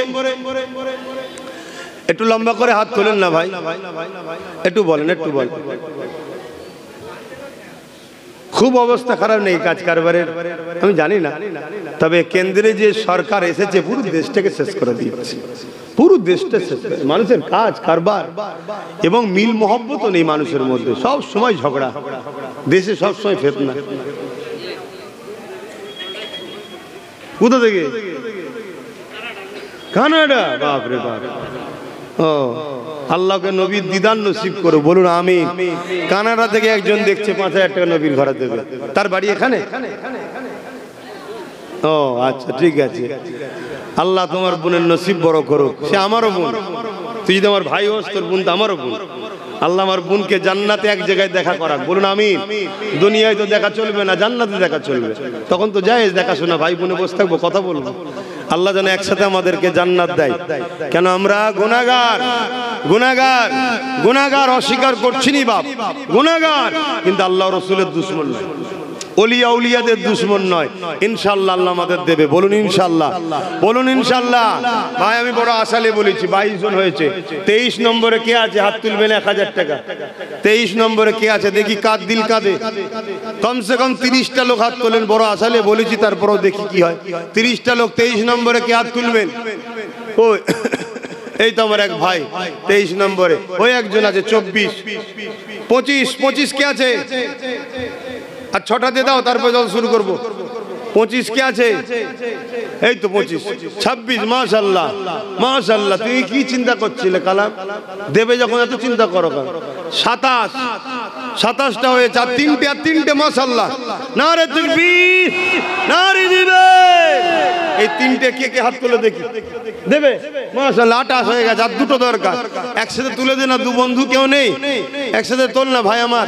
তোমরা দিচ্ছ বলেই তো হচ্ছে, তোমরা দিচ্ছ বলেই হচ্ছে। এই একজন হয়ে গেছে 29, এই দেখুন 30, পাশাপাশি বসেছে। আল্লাহ কবুল করে বোন, আল্লাহুম্মা আমিন। আরো জোরে বোন আল্লাহুম্মা আমিন। একবার দরুদ শরীফ পড়াবো, ওই সুযোগে চেষ্টা করে দেখবেন একটু যদি চাপা যায়, একটু চাপা যায়। কেন আমার ভাইয়ের একদম রাস্তায় চলে গেছে, একটুখানি যদি চাপা যায়। দরুদ শরীফ আল্লাহুম্মা সাল্লি আলা।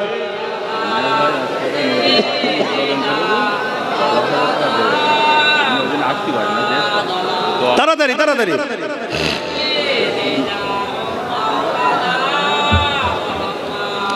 ভাইরা আমার শুনছেন তো নাকি? সরে আসেন ভাই। আমার এক ভাই আছে মিনহাজ নাম, এই তোমাদের এই পাশের দেগঙ্গাই বাড়ি।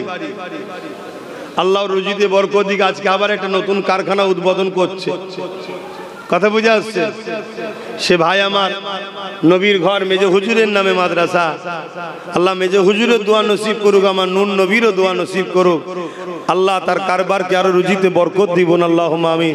তার পরিবার, সন্তান, বাচ্চা, সব মা বাপ সবাই যারা বেঁচে আছেন, নিয়ে হায়াত দায়াত করে সুস্থ রাখেন, ভালো রাখেন। যারা চলে গেছেন জান্নাতি করেন, এই দোয়া আমাদের জন্য আল্লাহ কবুল করে বোন, আল্লাহুম্মা আমিন। সে সেখান থেকে দেখছে 10,000 টাকা দেবে, আল্লাহ কবুল করে বোন, আল্লাহুম্মা আমিন। তো ভাই বা ভাই সাহেব কই কারা আছে লেখেন, 30টা নাম তাড়াতাড়ি লিখে ফেলেন। হ্যাঁ লিখে ফেলেন, এখানে 5,000, ওখানে 10,000। আমার আম্মা বোনেরা আপনারা 1000 করে দেন। এখান থেকে 30 জন দিয়েছে, দেখি আমার মা বোনেদের থেকে 20 জন 1000 করে বেরোয় কি, তাহলেই তো 50 জন হয়ে যাবে। ছেলে বড় আশালে বলেছে, ভাইয়েরা বাপেরা তখন টাকা পেচ্ছেন, আপনারাই তো পাচ্ছেন শুনছি। তো যাই হোক, দেন 1000 করে দেন, 1000 করে দেন।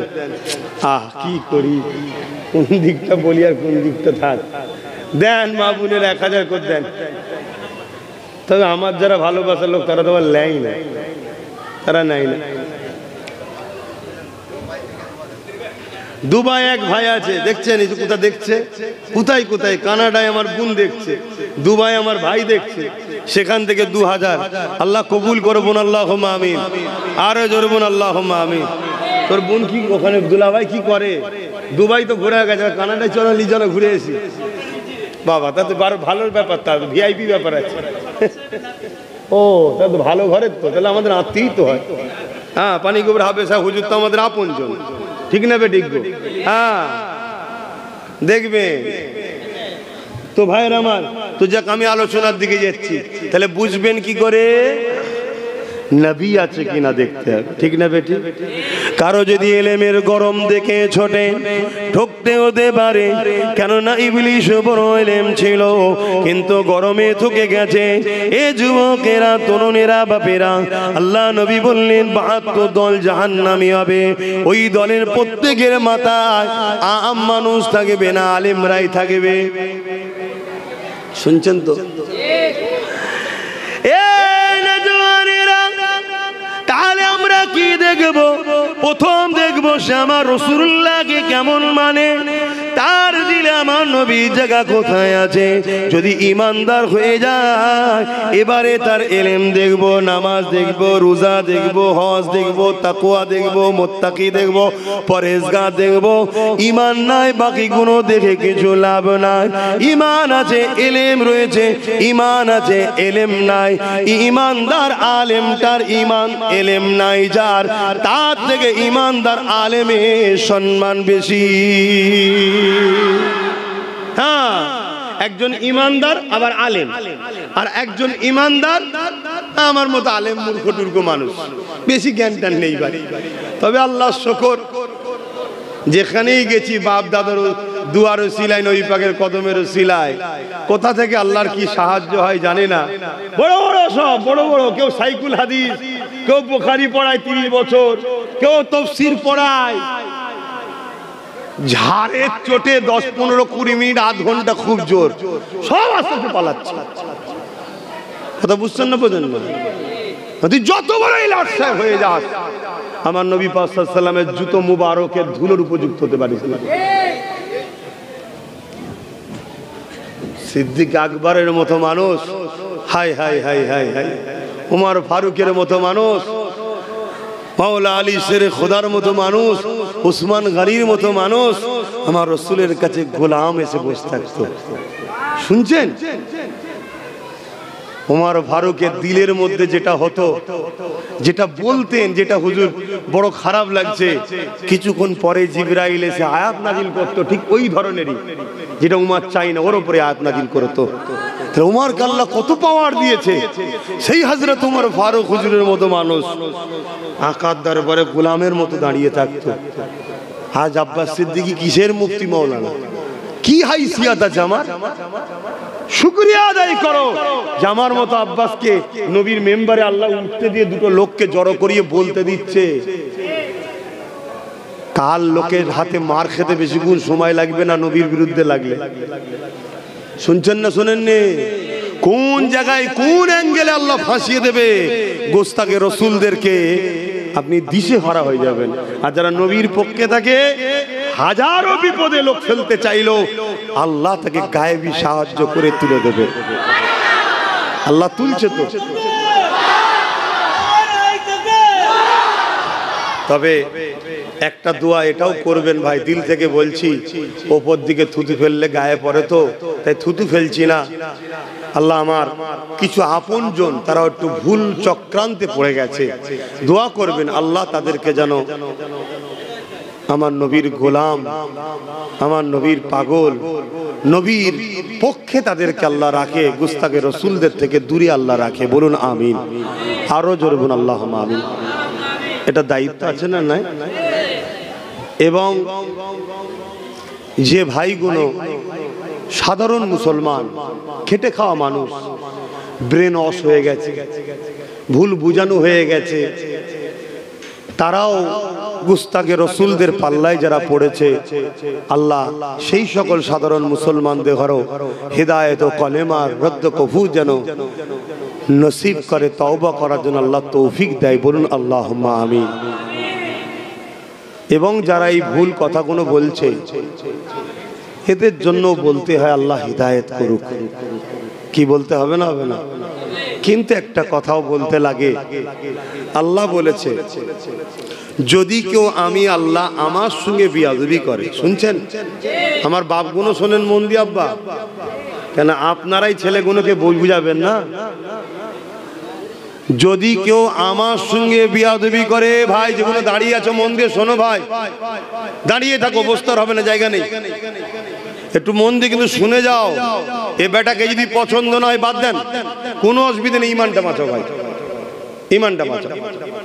আল্লাহ বলছেন কেউ যদি আমার সঙ্গে কোনো গোস্তাখি করে, বিয়াদবি করে, আমি আল্লাহ তাকে হেদায়েতের রাস্তা দেখাবো। কিন্তু আমার হাবিবের সাথে কেউ যদি বিয়াদবি করে, আমি তাকে হেদায়েতের রাস্তা দেখাবো না, দেখাবো না, দেখাবো না।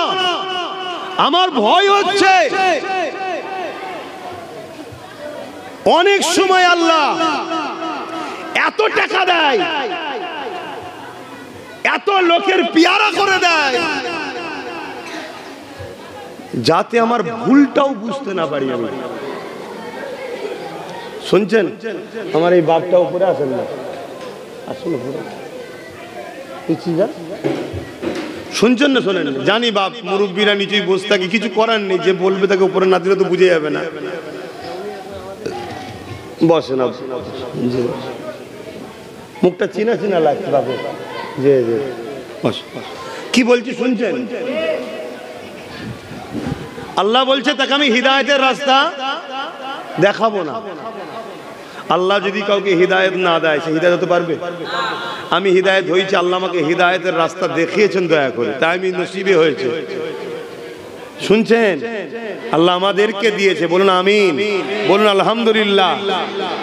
কিন্তু আমার ভয় হয় এই কথাটা, যে খোদা কোনদিন তোমার হাবিবের স্থানে যার্রা পরিমাণ বিয়াদবিমূলক কথা বেরোবার আগে মরণ কবুল হচ্ছে। আল্লাহ আমি মরণ চাইছি, মরণ দিও, তোমার হাবিবের স্থানে বিয়াদবিমূলক ভাষা না বেরিয়ে যায়।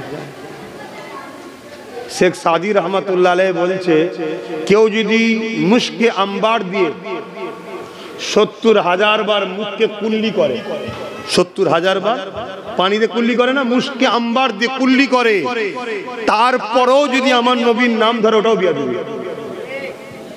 কিন্তু আমরা তো নাম নিয়ে ফেলছি, তার প্রেমের কথা বলছি, তার আদবের কথা বলছি, তার আদব। কিন্তু নাউজুবিল্লাহ এমন ভাষা ব্যবহার করছো যে ভাষা তোমার আব্বার সামনে বললে তুমি তো কালকে কত কোরআন হাদিসের দলিল বার করতে, আমার আব্বা এই ছিল, এতগুলো হুজুর উস্তাদ ছিল, আমার বাপ এত বড় পীর সাহেব ছিল, 1.5 কিলোমিটার পাগড়ি ছিল, কত কি দলিল বার করতে তুমি। ওই সামান্যটুকু কথা যদি তোমার বাপের সামনে বলা হতো, কি মেনে নিত ভাই? এই তোমার বাপের সামনে বললে মানতে? হায় হায় হায় হায়, কোন মৌলানাকে কি বলেছে, মাঝে মাঝে দেয় দেখি, সে মৌলানা কানে হাত দিয়ে কোরআনের দলিল দিচ্ছে, আমাকে এই বলেছে, আমাকে এই বলেছে, কোরআনে এই আছে, ও ওর জন্য কোরআনের দলিল বার করছে। হায় রে কপাল ফাটা মৌলানা, তুই একবারও তোর পাশে বসে থাকা নবীকে যে ছোট বড় কথা বললো তার বিরুদ্ধে কোরআন হাত দিয়ে দলিল বার করতে পারলিনি? হায় হায় হায় হায়, খাতামাল্লাহু আলা কুলুবিহিম। আল্লাহ হিদায়াত করেন। আল্লাহ আপনি আমাকে হিদায়াত দান করেন, আমাকে হিদায়াত দান করেন, আমাকে হিদায়াত দান করেন, আমাদেরকে দেন, বলুন আমিন।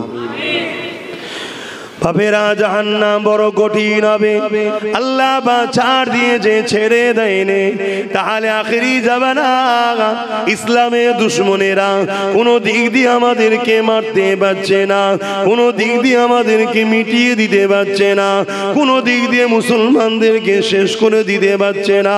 মুসলমানদের চাকরি থেকে ঠকিয়েছে, তাও মুসলমানের খাওয়া বন্ধ করতে পারে না, মুসলমানদের কর্মসংস্থান কেড়ে নিয়েছে, তাও মুসলমানকে রুখতে পারেনি।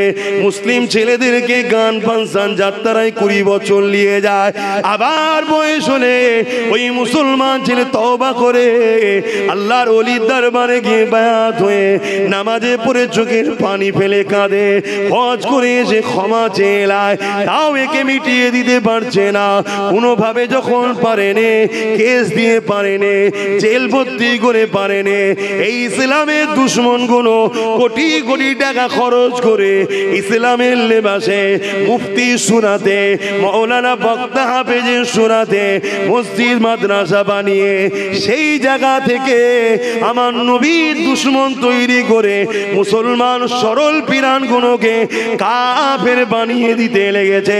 তোর দাড়ি থেকে থাকবে যা, তোর নামাজ থেকে থাকবে যা, তুই সিনেমা না দেখিস না দেখে যা, তুই যাত্রায় না যাবি না দেখে যা, কিন্তু তোর মেন জিনিসটা বার করে নিয়েছি।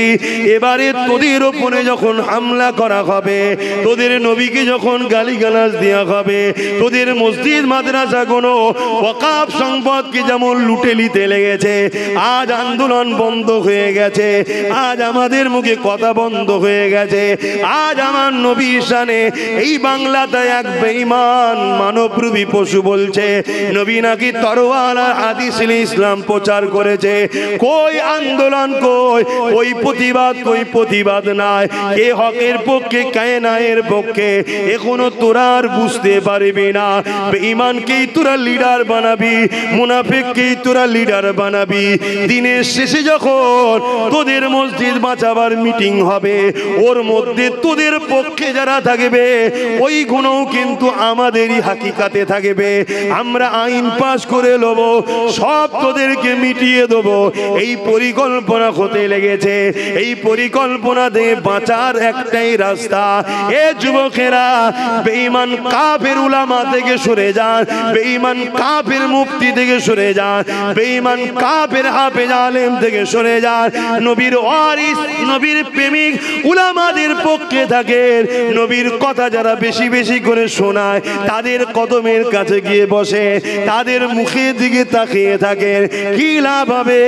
আল্লাহ নবী সাহাবাদিওকে বললেন, তোমরা আমার মজলিসে বসে আমাকে দেখে যে নিয়ামত পাচ্ছ, আমার উলামায়ে হাক্কানি ওয়ারাসাতুল আম্বিয়া, ওদের মজলিসে বসে ওদের মুখের দিকে আমার উম্মত তাকিয়ে থাকবে।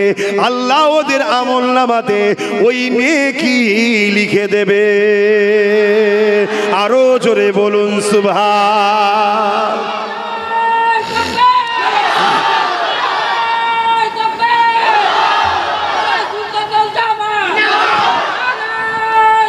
আল্লাহ,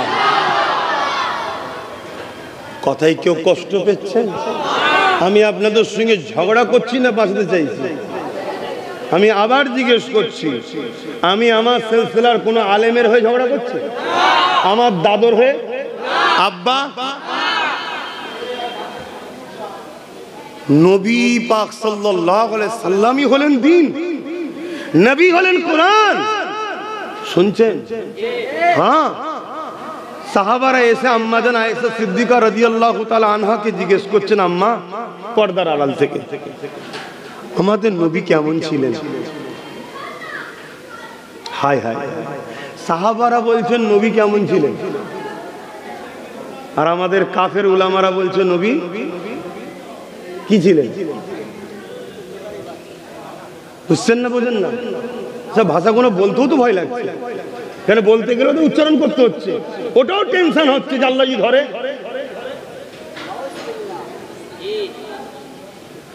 আমার দাদু যান, আমার বাপ চাচাদের ঘরে মেপে আসাম দিত এক বাটি করে আসাম, তাতে আবার ভাত না চলে যায়, আর রুটি দিত আকাশের চাঁদ দেখা যাবে। এখন আমার কোনো চাচাকে যদি কেউ বলে ভিখারির বাচ্চা, আমার চাচারা মেনে নেবে না। কথা বলে ছোট হুজুর পীর কেবলা আমার রসুলের সঙ্গে তুলনা চলে? আমার নবীর গোলাম ছিল তো জুলফিকার সিদ্দিকী, ছোট হুজুর পীর কেবলা। তিনার বিষয়ে বললে যদি তার বেটারা না মানে, তাহলে আমার রাসূলুল্লাহর বিষয়ে এই কথাটা বললে কে মেনে নেবে? কথা বলেন। কিন্তু দুঃখের বিষয়, সেই ইমানদার কই? সেই ইমানদার কই? ওই যে যুবকটা রাসূলুল্লাহ দিদার পেপরে দিয়ে ফাঁসিতে ঝুলে গেল, সেই ইমান কই আমাদের?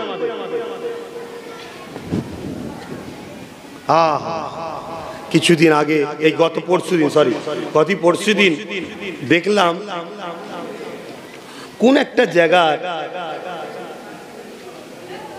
নবীর শানে গুস্তাখি করার জন্য 4 জনকে মৃত্যুদণ্ড দিয়েছে। আমি ভাবছিলাম যদি কোনোদিন আমার দেশ বা আমার রাজ্যে এরকম সরকার হতো, আমি তার জন্য মনে হয় 24 ঘন্টা প্রচার করতাম। কিন্তু আমার দেশে বা আমার রাজ্যে যারা আছে তারাও তো নবীর দুশমন, তারাও তো ইসলামের দুশমন। তাদের পরিবারের কারো বিষয়ে উদাহরণ দিয়ে কিছু বলতে গেলে তাকে তুললি যে পিটিয়ে পিটিয়ে মেরে ফেলবে। আর দোনো জাহানের বাদশাহ নিয়ে কথা হচ্ছে, কারো মুখে কোনো কথা নেই। যাক ভাই, আমি ভেবেছিলাম 8টা পর্যন্ত থাকবো, সেখানে প্রায় অনেকটা বেজে গেল। আমার কথায় আপনারা কষ্ট নিচ্ছেন,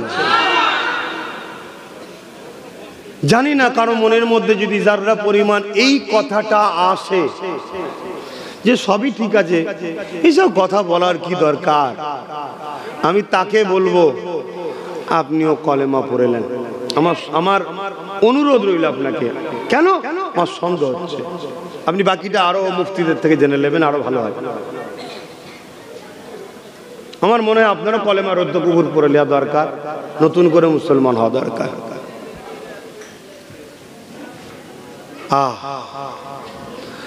আল্লাহ যাকে এত সম্মানিত করেছে, এতটা মর্যাদা দিয়েছে, জিবরাইলকে পাঠিয়ে দিল, ও জিবরাইল দুনিয়া জমিনে চলে যাও, আমার হাবিবকে যে উঠিয়ে নিয়ে আসো।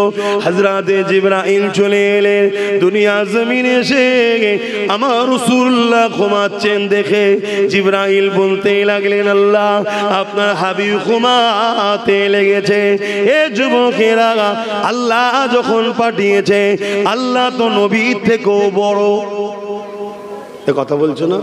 আল্লাহ তো নবীর থেকেও বড়, আল্লাহ তো মালিক, আল্লাহর সঙ্গে কোনো তুলনাই হয় নাকি? আল্লাহ তো মালিক। তা মালিক যখন পাঠিয়েছে, যাও আমার বন্ধু মোহাম্মদ রসুলকে ডেকে নিয়ে আসো, তার হুকুম তো আল্লাহ, ডিউটি তো আল্লাহ পাঠিয়েছে। তো রসুল ঘুমোচ্ছে, জিবরাইল তো সে ডাকতে পারতেন, গায়ে হাত দিয়ে হোক বা মুখে হোক, হুজুর ওঠেন, আস্তে আস্তে হুজুর ওঠেন, আদবের সাথে বলতেন হুজুর ওঠেন, আল্লাহ ডেকেছে হুজুর ওঠেন, আল্লাহ দাওয়াত দিয়েছে হুজুর ওঠেন। পারতেন না? কেন? আল্লাহ তো পাঠিয়েছে, আমার হাবিবকে নিয়ে আসো, আমার ডিউটি নিয়ে যাওয়া। জিবরাইল কিন্তু তা করলো না। জিবরাইল এসে আল্লাহ নবী ঘুমাচ্ছে দেখে আল্লাহ পাককে জিজ্ঞাসা করলেন, আল্লাহ আপনার হাবিব ঘুমাচ্ছে, আমি জিবরাইল কি করে উঠাবো? আমার আল্লাহ জানিয়ে দিলেন, জিবরাইল রে, আমার হাবিবের কদমের গোড়ায় বসে যাও, আমার হাবিবের কদমের তালুর নিচেতে তোমার ঠোঁট লাগিয়ে চুমা দাও। আরো জোরে বলুন সুবহান। কেন? জিবরাইল আলাইহিস সালাম জানে বেশক আল্লাহ পাঠিয়েছে, আল্লাহ নবীকে সৃষ্টি করেছে, আল্লাহ মালিক, কিন্তু জিনার কাছে পাঠিয়েছে, উনি হলো আল্লাহর মাহবুব, আল্লাহর বন্ধু। জোরে বলুন সুবহানাল্লাহ। ওদের তুলতে গিয়েও যদি বিয়াদবি হয়ে যায়, আমি বরবাদ হয়ে যেতে পারি। শুনছেন? আর কোথায় চুমু দিল? তাহলে পা তুলে দেখানো দরকার না হাত তুলে?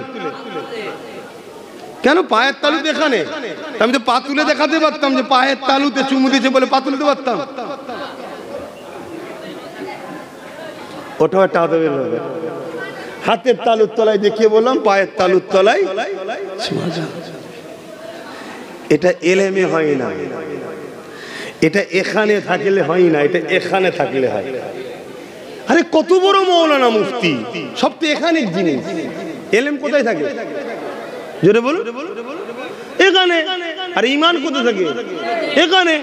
তো এখান যার বরবাদ, এখান ভালো থেকে কিছু লাভ নেই তো। এটা ঠিক করো। এটা যদি খালিও থাকে, এ তোকে বাঁচাবে দুনিয়া আখিরাতে। আর এটা ভরে ছিল ইবলিসের, কিন্তু এটা খালি ছিল। আর ফারিস্তাদের এখানেও ছিল, কিন্তু এটা ভরেই ছিল, এ বাঁচিয়ে দিয়েছে। এ আল্লাহর হুকুম। কে বড় কে ছোট, কে কিসের তৈরি, সব দেখতে যাসনি। আদব করতে হবে, চল। আর এক রায়াতে আছে, ফারিস্তারা যখন আদমের দিকে তাকিয়েছিলেন, আদম আলাইহিস সালামের ভেতর দিয়ে নূরে মোহাম্মদ রসুলকে দেখেছিলেন। জোরে বলুন সুবহানাল্লাহ। ওই যে রূহকে দেওয়া হয়েছিল জানেন না, রু বেরিয়ে পড়েছিল। আল্লাহ বলল রু বেরোচ্ছে কেন? আল্লাহ ভেতরটা অন্ধকার। আল্লাহ তখন আদম নবীর পেশিনাতে নূরে মুহাম্মদ সাল্লাল্লাহু আলাইহি ওয়াসাল্লামকে রেখে দিলেন, ওই নূরের দিওয়ানা হয়ে যে মাথা নত করে দিয়েছে। এটা কিন্তু ইবাদতের সেজদা ছিল না, এটা তাজিমি বা কিবলা। যেমন কাবার দিকে মুখ করে আমরা সেজদা করি, কাবার সামনে গেলেও সেজদা, কাবাকে করি নাকি? এটা তাজিমি সেজদা ছিল। তো যাক ভাই, কথা হয়তো আপনারা শুনতে এসেছেন, আমি তো প্রতি বছরে আসি, কিছু কথা তো বলে থাকি। এবারে যতটুকু বলালেন আল্লাহ বললাম, তাহলে আমরা রসুলের জন্য জানমাল কুরবান করতে হবে, ঠিক তো নাকি? কথা বলছেন না?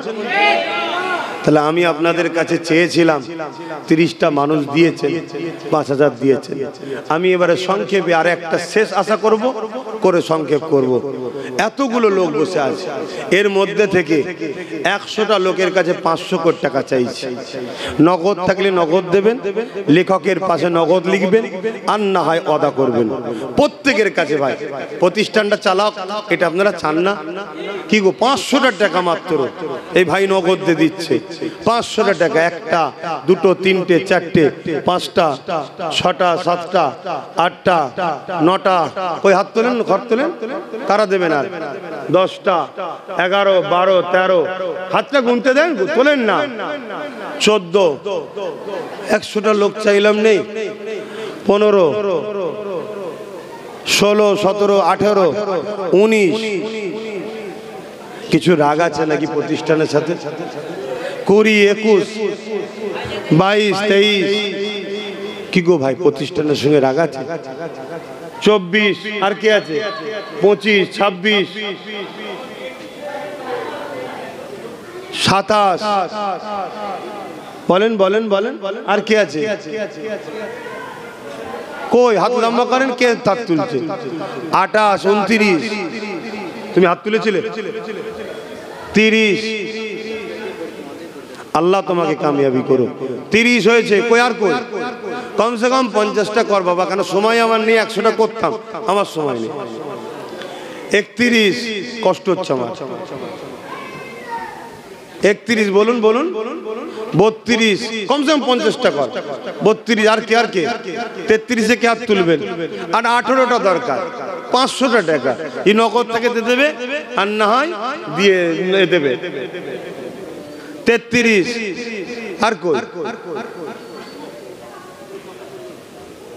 33, 34, একটু হাত তোলেন না। 35, 36 হয়ে গেল তো, আর 14টা তো।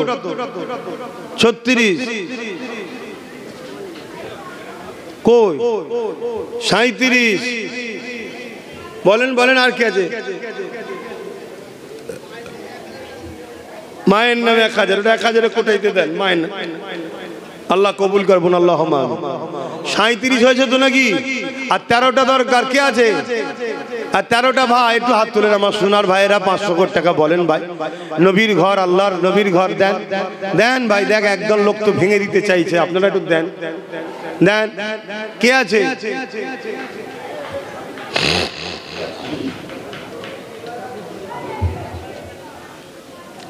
38 থেকে হাত তুলবে, আর 13টা মানুষ দরকার। এই 13 জনের মধ্যে প্রথম কে তোলে দেখি হাত? কে তোলে প্রথমে হাত দেখি? কার দিল কানছে? একসাথে হাত উঠেছে, 1টা 2টো, আর কে? 3টে, মাশাআল্লাহ, নারে তাকবীর। 4টে, মাশাআল্লাহ, নারে তাকবীর। আরে জোরে জোরে তাকবীর দেন না, নারী দিবে। আরে এত কুঞ্জুসি করুনি, চারিদিকে কি হচ্ছে দেখো। আল্লাহর নামে তাকবীর দেন, নারী দিবে, নারী দিবে। दीन इस्लाम, दीन इस्लाम। अबू जफर सिद्दीकिया कुरानिया माद्रासा, नारी दिबे। माद्रासा दातागण बोलुन जिंदाबाद, नारी दिबे। আর 9টা দরকার ভাই, হয়ে গেছে। 52টা দেন ভাই। এই একজন হাত তুলে দিয়েছে, মাশাআল্লাহ, মারহাবা। আর 8টা দরকার। বলেন আমার সোনার ভাইরা, কষ্ট দেননি ভাই, কষ্ট দেননি। কয়েকটা প্রতিষ্ঠান নিজে একটু দায়িত্ব নিয়ে করি, সেগুলোতে নিজেকে করতে হয়। তবে আমি আগামী দিন থেকে করা ছেড়ে দিচ্ছি। তুমি ভাই চাঁদা তোলার আমাকে আশা করলে হবে না, অন্য কাউকে করতে হবে চাঁদা তুলতে গেলে। কেন আমরা যুদ্ধের ঘোড়া, আমরা হলাম যুদ্ধের ঘোড়া, বুঝতে পারছেন না? আমরা নবীর দিনের জঙ্গলকে পরিষ্কার করতে এসেছি, লড়াই করতে হবে। এখন এই যতটুকু চাঁদা তুলছি, হ্যাঁ এটাও প্রয়োজন আছে অন্যজনকে তোলা, যার দান করার দান করবে। মাদ্রাসা কি করে চলবে ও তোমাকে চিন্তা করতে হবে না, তুমি সততার সাথে মজবুত হয়ে দাঁড়াও, আল্লাহ নবীর ঘর আল্লাহ রসুল চালিয়ে দেবে। কথা বুঝে আসছে না? নাই যেমন ভাবে চালাবে সেভাবে চালাবে, তোমাকে অত কি বেশি লাভালাভি করতে বলছি, চিন্তা করতে হবে না। একজন কাউকে দেবেন, সে বলবে তুলবে। তো যাক আমার সময় আর 8টা ভাই, 8টা মানুষ ভাই, একটু বলেন, একটু বলেন এই 8টার মধ্যে কে আছে ভাই? কে আছে? আমার 8টা ভাইয়ের মধ্যে নাই 500 করে টাকা দেবে? হ্যাঁ, সর্বপ্রথম কে দেয় দেখি, কে দেবেন? 8টা মানুষের মধ্যে 500 করে টাকা।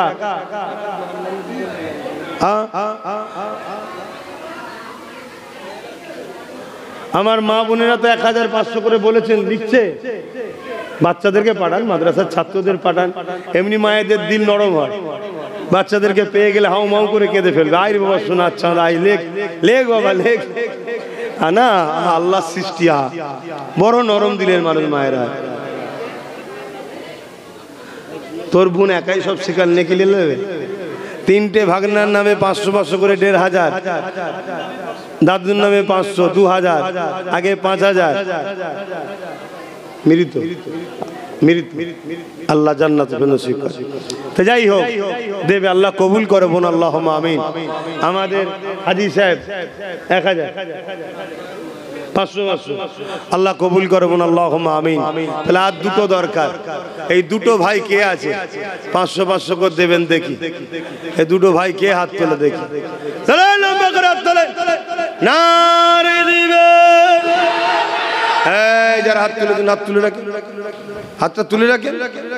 হাতটা না বলেন কেন? হাতজন তুলেছেন না বলেন কেন? 1টা 2টো 3টে 4টে 5টা 6টা 7টা। আল্লাহ কবুল করে বোন, আল্লাহুম্মা আমিন। আল্লাহুম্মা আমিন। এস্তা করে আব্বা আম্মার নামে 1000 টাকা, আল্লাহ কবুল করে। আল্লাহুম্মা ভাই একটু 5 বস্তা বালি আর 1 বস্তা মাটি, আল্লাহ কবুল করে। আল্লাহুম্মা আমিন। ভাই লিখছো তো? এই আমার যুবক ভাইরা লিখছো? যারা ওয়াদা করছো তারা দায়িত্ব নিয়ে লেখো। আসেন একটু সালাম পড়বো নবীর উপরে। ইয়া নবী